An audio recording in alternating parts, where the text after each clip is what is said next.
I truly think this is just the beginning. I think this is going to help a lot of things take off. And like I said, I don't think it's just women's sports. I think it's the way women are valued across the world and what we can bring to the table. Hi, I'm Caitlin Clark, and we're at Uber's Game Changers event.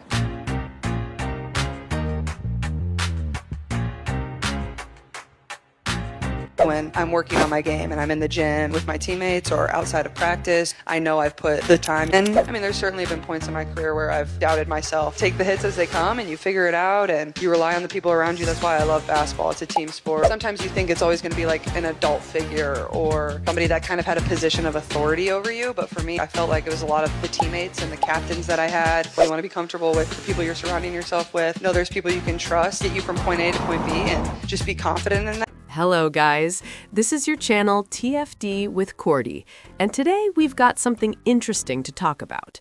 Because the blink and you miss it partnership of Caitlin Clark and Sophie Cunningham playing together in Indiana might actually be shorter than anyone expected. And honestly, when you start looking at the situation the Indiana Fever are about to face, it kind of makes sense why people are starting to wonder about Sophie Cunningham's future with the team. Here's the deal. With 2 new expansion teams entering the league and the new max salary rules starting to reshape rosters, teams have to make some really tough decisions. The Fever can only core 5 players, and if you think about how stacked the roster is becoming, somebody important is going to be left on the outside looking in. Let's go through the obvious names. First, Caitlin Clark. That one doesn't even need an explanation. She's the face of the franchise and arguably the biggest star the league has right now. Second, Aaliyah Boston. Again, no debate there. She's a foundational player for Indiana and one of the best young bigs in the WNBA.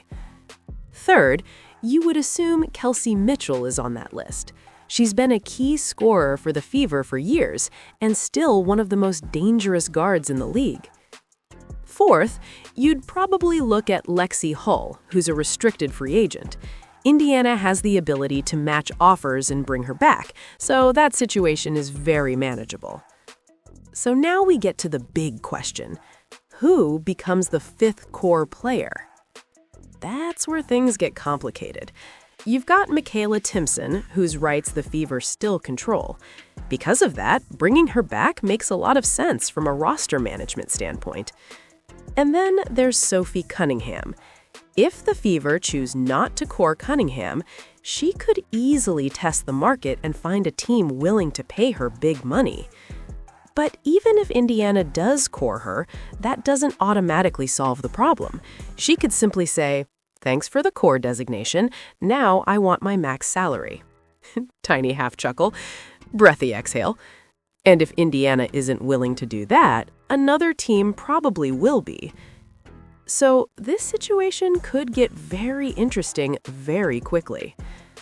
Now, before we wrap up, there's another announcement from the Fever that caught my attention.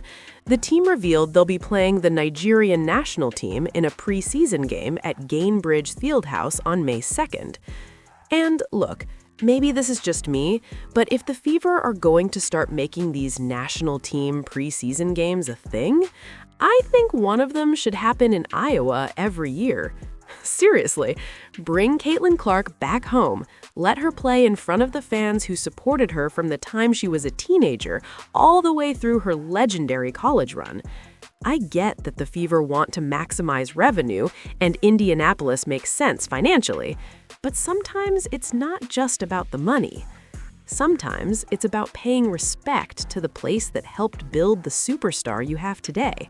And letting Clark put on a show for her home state would be a pretty special moment. Let's get right into the article. Why the Indiana Fever are unlikely to protect Sophie Cunningham in the WNBA expansion draft. The Indiana Fever face an unforgiving situation regarding Sophie Cunningham's future, according to an article by Sports Illustrated's Grant Young. There's Robin Lundberg. Shout out to Robin. It would be hard for Indiana Fever fans to part ways with Sophie Cunningham. While the 29-year-old veteran only spent the 2025 season with the Fever and missed a solid chunk of games due to injury, she did many things to endear herself to Indiana's loyal fan base. Perhaps the two most important were being a spark plug and serving as star guard Caitlin Clark's enforcer, which earned her notoriety from the women's basketball community and admiration from Fever fans. We all know the J.C. Sheldon incident. "I can't let you get close," slamming her to the ground like Pedro Martinez did to Don Zimmer. However, the harsh reality is that the Women's National Basketball Association is a business. And as much as everybody wants Cunningham back in Indianapolis, the Fever are between a rock and a hard place right now. Why protecting Sophie Cunningham doesn't make sense for the Fever. The rules for the upcoming WNBA expansion draft for the Toronto Tempo and the Portland Fire were revealed on March 25th. As expected, teams will be allowed to protect 5 players. The first 4 players are obvious for Indiana: Caitlin Clark, Aaliyah Boston, Lexi Hall, and Kelsey Mitchell. Most agree that the 5th option should be between Cunningham and Michaela Timpson, who was a rookie in 2025. However, a wrinkle in the expansion draft rules is that Toronto and Portland can only select one upcoming unrestricted free agent. Since there are over 100 veterans who will become free agents, this significantly limits their options. Also of note is that the Fever can only give one core designation to a veteran this offseason, and will almost certainly use it on Kelsey Mitchell.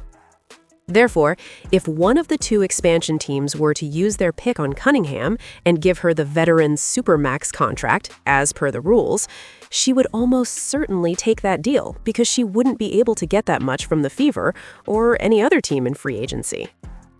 The article goes on to say that Sophie Cunningham most likely won't be cored by the Fever. She could also leave Indiana in free agency, even if they did decide to protect her. This means the Fever would be protecting somebody they essentially can't control, regardless of whether she's selected by an expansion team. That's a risk Indiana's front office would be wise not to take, especially since Timpson is still under contract with the team and would surely be selected if left unprotected. One optimistic potential outcome is that neither expansion team selects her. After all, they can only select one unrestricted free agent. In that case, Cunningham could decide to return to the Fever in free agency. If Sophie Cunningham is hovering out there for one of these expansion teams to take, about this Indiana Fever expansion draft situation, because there's another angle here that a lot of people are starting to ask about, and that's Sophie Cunningham's actual options if she ends up getting selected. First off, let's just be real about something.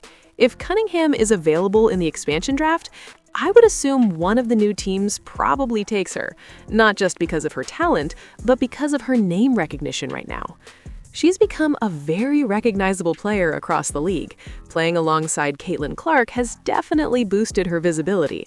At this point, a lot of casual Women's National Basketball Association fans probably know Sophie Cunningham's name more than they know some of the other players who might be floating around in that expansion pool.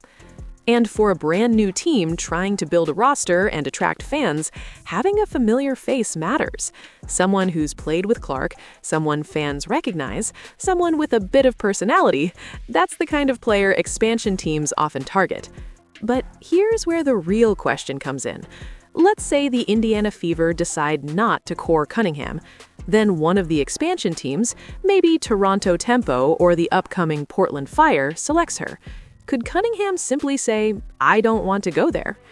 Technically, she could try to avoid signing with that team. Players always have some leverage in situations like that.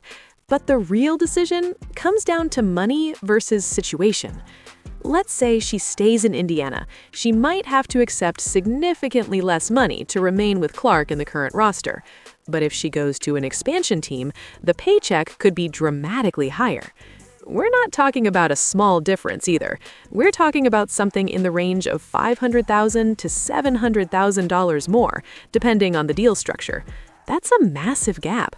Going from maybe around $750,000 on the high end in Indiana to potentially $1.4 million or more elsewhere is not an easy decision for any professional athlete. And honestly, if you were her agent, it would be tough to advise turning that kind of money down. Now, to be fair, Cunningham is in a great position regardless. Since arriving in Indiana, she's become a fan favorite, and the whole Clark connection has helped her brand explode. She's landing endorsement deals, sponsorships, and media attention. Those deals don't just disappear overnight either. Many of them run 2, 3, even 5 years. So financially, she's likely going to be set for a while. But for me personally, the bigger concern with the Fever roster isn't even Cunningham. I'm more focused on who shouldn't come back. Guys, I'll just say it plainly. I don't really want Natasha Howard or Brianna Turner returning. Nothing personal. But the team needs to move forward with a faster, younger roster. The league is changing, the pace is changing, and Indiana needs players who can run the floor with Clark and keep up with that style. Build the team around Caitlin Clark, keep the offense flowing, and I think Fever fans will be pretty happy with where things are heading. But that's just my opinion. Let me know what you think in the comments below. Do you think Sophie Cunningham stays, or does an expansion team throw a huge offer at her? And if you enjoyed the video, make sure to like the video and subscribe to the channel. I really appreciate all the support.